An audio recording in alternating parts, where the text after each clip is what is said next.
All right, it is 7:30-ish with a little extra emphasis. Um, Technical difficulties notwithstanding, the show must go on. So, welcome to another edition live in the man cave. Your number one source for high school basketball in the state of Florida. I am Coach Corey J. We got the All-State PG and the All-State Coach together. What's going on with you fellas? Happy Sunday. Same, man. Hey man, we are happy to be here again, and things start for real now. All of the play stuff is out the way. So, Coach, don't know if I'm sending the new link to the goat right now. Know if you got anything in your coach's corner. I'm sure you do with everything that's been transpiring, or I'm assuming it's been transpiring. So, you got it, sir. If you got anything, if not, we'll keep it moving. No, Coach, I don't have anything. If it do, Uh-oh. it'll be off on today. Breaking news. Breaking Yeah. news. Breaking news. Man, I know this ain't basketball related, man, but football. See, they just threw Shadur in there, man. They gonna crucify Shadur. No reps.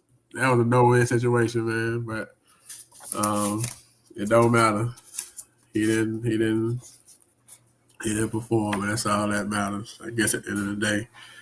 So, man, I got a inbox on how much do we not know?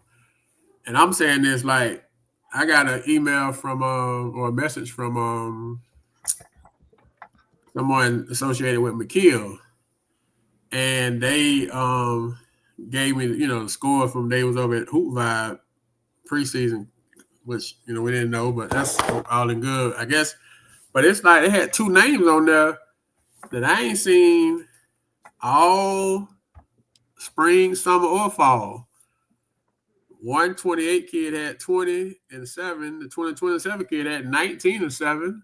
And the kid that you've been hearing about, he had like 617. Now, I know in the book, in the magazine, said that one of the things was that McKeel might be one of the dark horses in the county. So how much would you say people been keeping stuff to themselves? Holding your cards, I guess. Coach, man, they've been holding them close. I heard about some big kid that they got last night. Coach, whoever they got a kid at 20 and 7, coach. Like he had 28 kids, so he young, whoever he is. First time I saw the two of them names, first time I saw him. So I'm like checking myself, like, am I missing anything? So I go back and look. I ain't seen them on nothing. They wasn't on no roster last year, so they got to be new. But anyway, so anyway, man, y'all know that we have been doing the series, the preseason series, letting the coaches come on and preview their season. Some of them have said yes, some have said no. We've had a lot of good gems and a lot of folks in, and we are. You guys had coaches say no? Yeah, man. Yeah, we had for real? a few say no. Yes, sir. Yes, sir. Free publicity. We talk about that all the time about publicity and marketing, but all you can do, we asked everybody. I can say that we asked everybody. Everybody didn't say yeah. But one guy who said yeah, who always says yeah, been saying yeah to me for 30 years. Even when he don't want to say yeah, he said yeah, and vice versa. So want to say the best for last because we didn't want folks saying that we was being biased and all that stuff and yada, yada, yada. But in any event, needs no introduction.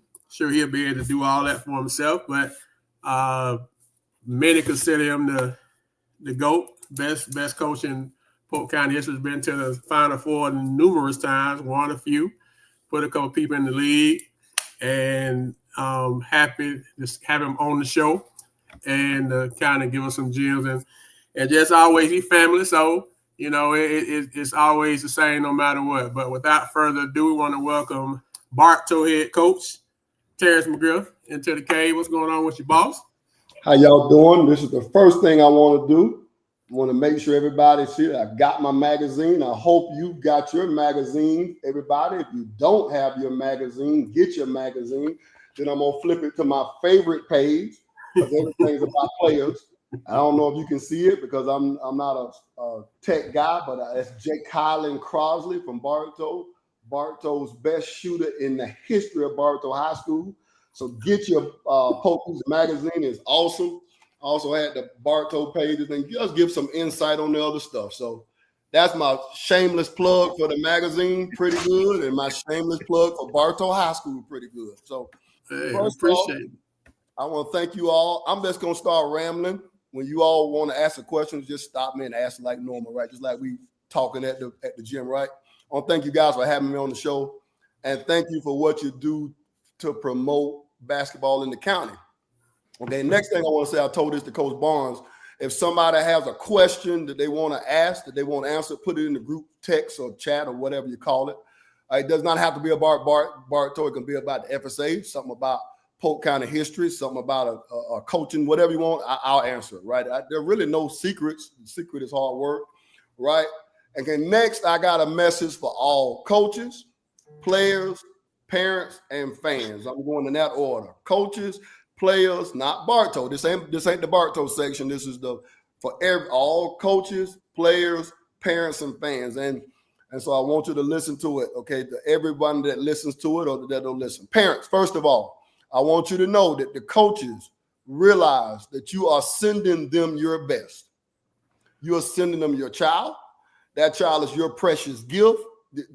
There's no amount of money that's more precious than my kids. And so I know how you feel about your kids. And the coaches understand that you are sending them your best, your special gift.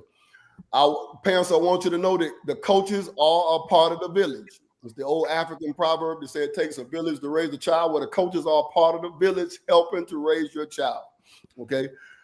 We are coaches. Parents, here's what you should know. The coaches are bringing their best. You are sending your child, that's your best.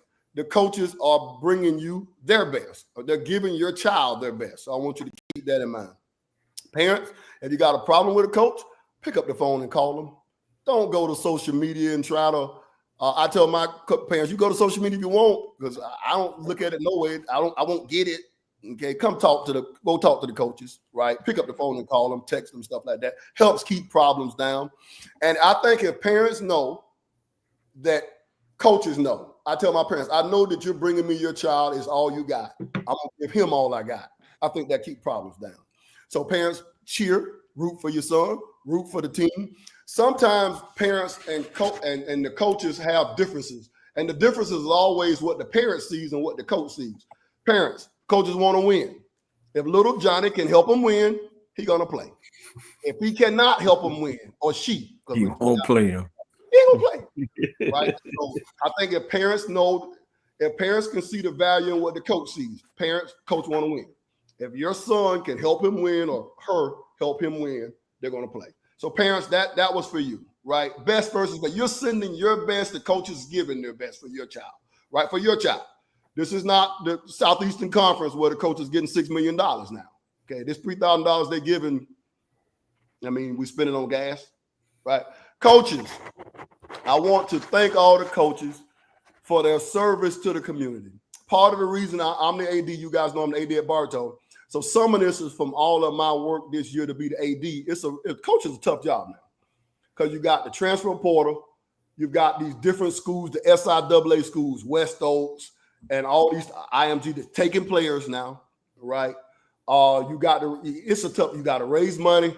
You got the pressure on the principal from the superintendent to the mandate on different things, right? You got to be the janitor. We don't have trainers in Polk County. You got to be the trainer. Okay, you got to be a psychologist, a mental health counselor, and that ain't got nothing to do with X's and O's. I ain't talked about a ball screen or how we're going to defend it or how we're going to score points yet. That's all the stuff before. You got to be a guidance counselor and check on grades. And so coaches got a tough job. Coaches, I understand you got a tough job. I want to thank you for your service. Parents, coaches got a tough job. Thank them for their service. Principals don't understand. County office don't understand. I tell my principal, don't bother my coaches. Now you hired me to be the AD. If you want to be the AD at Bartow, then you can do it. But these are tough job. And so coaches, I applaud you for the work you do. Now we ain't perfect. Do we make mistakes? Yes. Sometimes we don't coach a good game, right? But anybody coaching high school basketball, they love you. and they're here to help serve your kids. So thank you to all the coaches in the county. I've enjoyed listening to everybody from Coach Eric to Coach Blooker to Coach. I enjoyed listening to Kenny and Hen when they were on. I really enjoyed Coach Harris. I love Coach Woodside because he's always a wealth of knowledge. Coach, I've enjoyed all the coaches, right? Ambo, I've enjoyed all the coaches. So thank you all. Coaches, keep in mind, the parent is sending you their best, their gift now. Don't get frustrated with them because they send, and now you give your best. And if everybody gives their best, hey, okay, that's all we can do, right? Okay, preparation is key, coaches. Prepare. Don't blame it on the kids. Okay, it's not the kids' fault. You got to prepare. You got to cut on that tape. You got to prepare, right? So preparation is key. This message, third one, players, enjoy it. It happens quick, okay? Enjoy the small things, the social media stuff. It'll be something new tomorrow. What small things are you overlooking, okay? Practice. Practice is important. Bus rides, car rides with your teammates, times in the locker rooms, pregame meal, okay, with your buddies. Enjoy those quiet times, okay? Put that phone away. I know you got to have that phone out. I know everybody's going to grab their phone and record it. But the best times, the time when you take this right here, put it up, talk to each other. The times when you're in a hotel at a Christmas tournament, that's what makes a championship. Those things you're going to remember 40 years from now. Social media is going to be something else tomorrow. So enjoy that time. Players, your coaches, they are not against you. They have wisdom, and probably I've been reading in Proverbs, and Proverbs are all about wisdom. The coaches are older; they've been there. Okay, Coach Woodside at Winter Haven, he played basketball. He's been coaching basketball. Coach Fitzgerald, those guys, Eric. Okay, their wisdom is trying to help you be all you can be. So players, you may not agree, but listen to them, right? And it's not an adversarial relationship between the players and the coaches, right? Okay, this is your time to grow and mature. And so grow and mature, okay? Even though people are transferring, people can go, it still hadn't changed. If you good and you can help the team win, players, you're going to play. If you can't help the team, you ain't going to play, right? So this is your time to step up and show what you got, okay? And it happens fast, okay? My two seniors, Jay Crosley and Kenny Cotton, they were on the Mondays with McGriff last week. And Kenny said, man, this is quick. I remember when my dad was playing and now I'm done. And so it happens fast, okay? My last one to the fans, show up to the games. It's short with the fans. Show up to the games. Cheer. Don't try to be an analyze. Don't analyze. Don't be a Monday morning quarterback and talk about what you can do. I had a fan do that to me one time. And he says, well, Coach, are you not working on free throws? I said, hey, I threw him a whistle. I said, hey, 2:30 tomorrow. And so he showed up for a couple. He actually did show up. Y'all know him. I won't tell you his name. He actually did show up, worked on free throws. We missed the same free throws in the game Friday that was missed on Tuesday. He was there Wednesday and Thursday. So it look easy, fans. The coaches are working on it. Okay, be patient, cheer, support the teams, right? And so that's my message to the fans. So now I'm off my soapbox. On the Mondays with McGriff, I have a soapbox, and I try to cover everything, right? Parents, coaches, players, fans, right? Okay, now we're going. If there's no questions, I'll keep going. Y'all got something? Whoa, Coach. Are you still having Monday with McGriff tomorrow? Or is this it? Huh? Are you still having it tomorrow, or is this it? We're going to start it Sunday. We started Sunday. We're going to roll it into Monday. How about that, right? Why not? I'm with my buddies. Why not? Let's keep it rolling. All right, so if y'all got... I got a question for you, though. Okay, go ahead.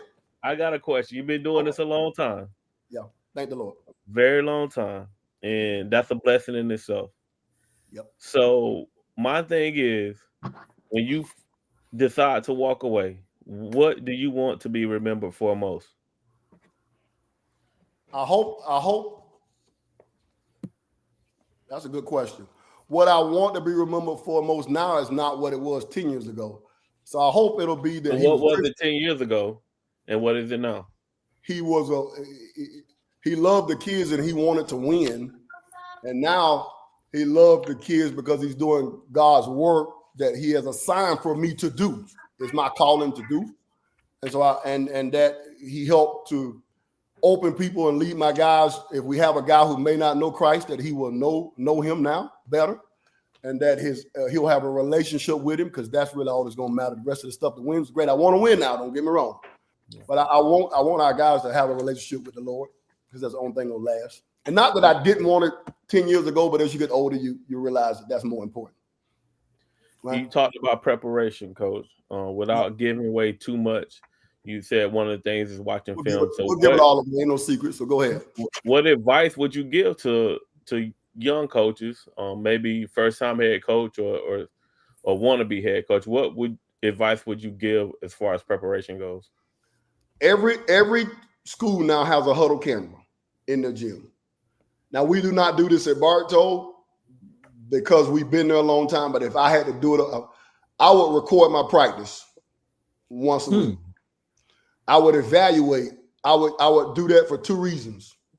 We record practice for once a week. I never watch it, but I record it just in case a parent ever tells me why their kid's not. They want to know why their kid's not playing. I'm going to say, look at your kid in practice. So that's the number one reason, to keep parents off my back and say, because now you're talking about the game, but I got little Johnny in practice every day, and that rascal ain't doing a thing. And you expect him to come and play, and he ain't playing if he ain't going to do right. The other reason from a coaching standpoint is why I would film practice, to evaluate myself, teaching, because if a kid doesn't get it as a teacher, you guys are all educators. Some of that we are taught as teachers that if they're not getting it, we have to accommodate to get it. We have to scaffold. It's a teaching term, right? We have to break it down till they get it. And so to evaluate myself, to evaluate my team, if I'm uncertain of what we're doing, okay, I'm gonna film practice this week, then I'm gonna go back next week.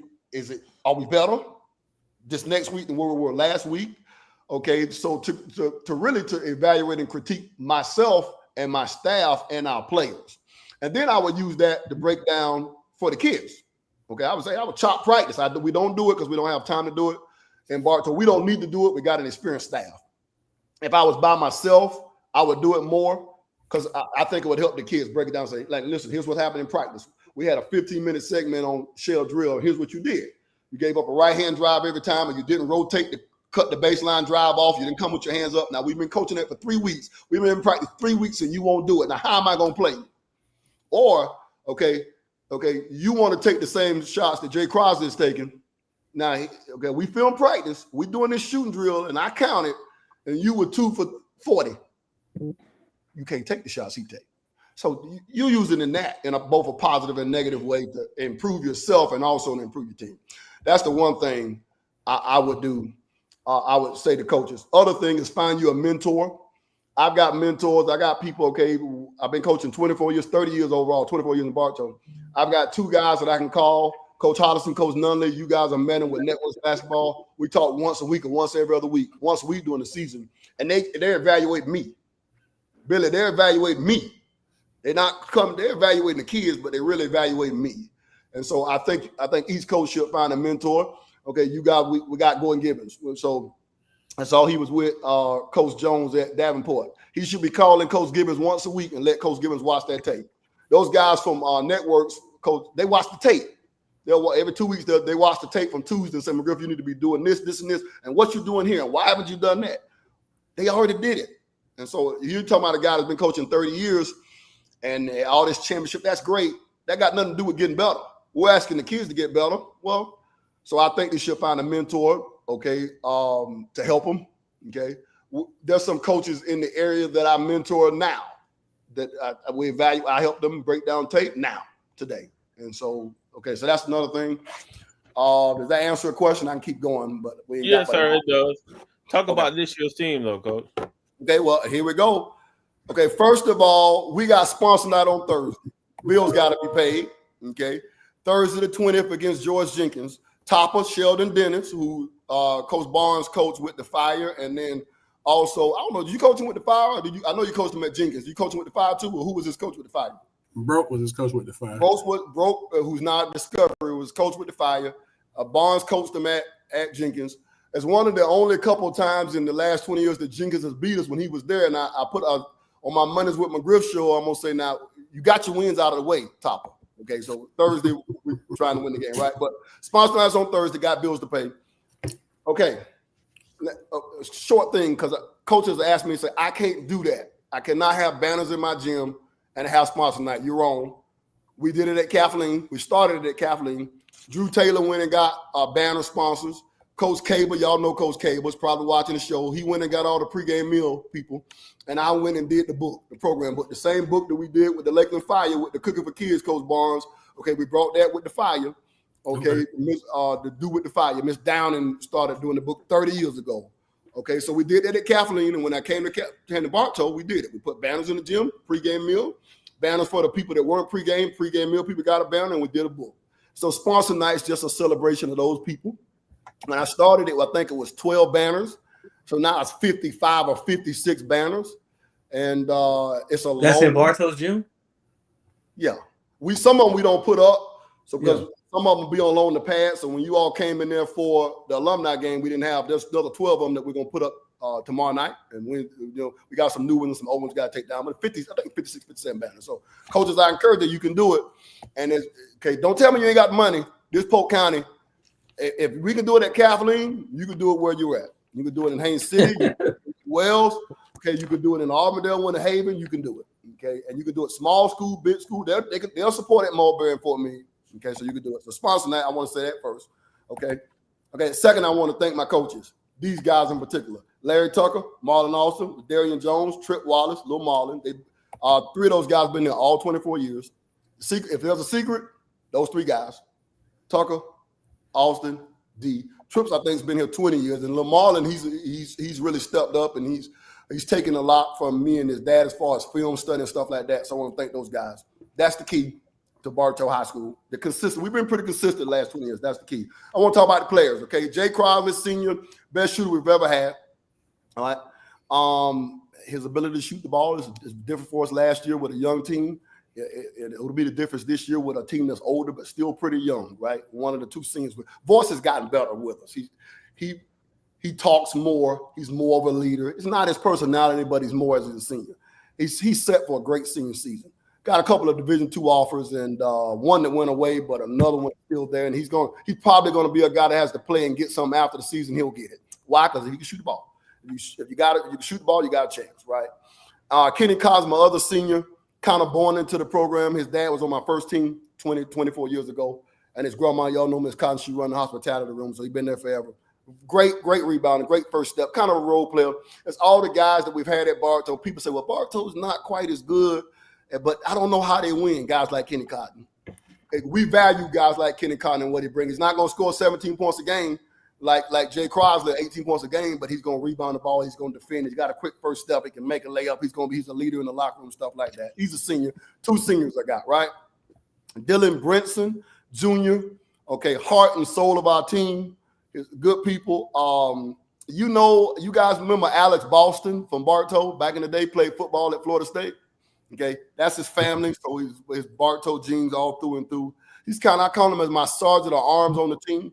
Okay, he ain't putting up with nothing from nobody. He's tough, two sport guy, track guy as well. Okay, got to get better offensively. Been working on it. I think you'll see that late in the year with him. Dylan Brinson Jr., best defender we got. We'll put him on people's best perimeter defender. We can put him on people's best interior defender. He's just a dog. He's a dog with a capital D. We got to have dogs to win. We need more of them. We don't have enough of them, right? All right, next junior is Jacoby Terry. You guys know Jacoby Terry. He's a 2-year varsity Letterman. This is his 3rd year. He's a 2-sport star, played football, and now is going to be a 3-sport star. He's going to run a little track. Has not ran track in previous years, but he's going to run track this year because he's really getting ready for a great junior spring football to get his offers. He had a great football season, especially the first half of the year. Bartow did not. Shout out to Coach Morrell, our first-year coach, that just got the interim tag removed.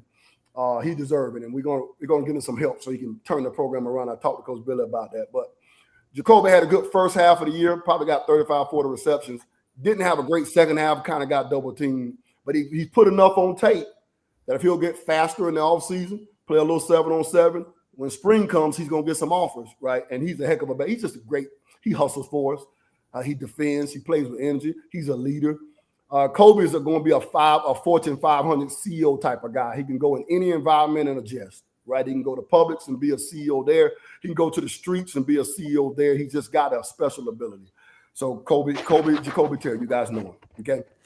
Matt Williams is somebody that people don't know. His dad played for him on my first team 24 years ago.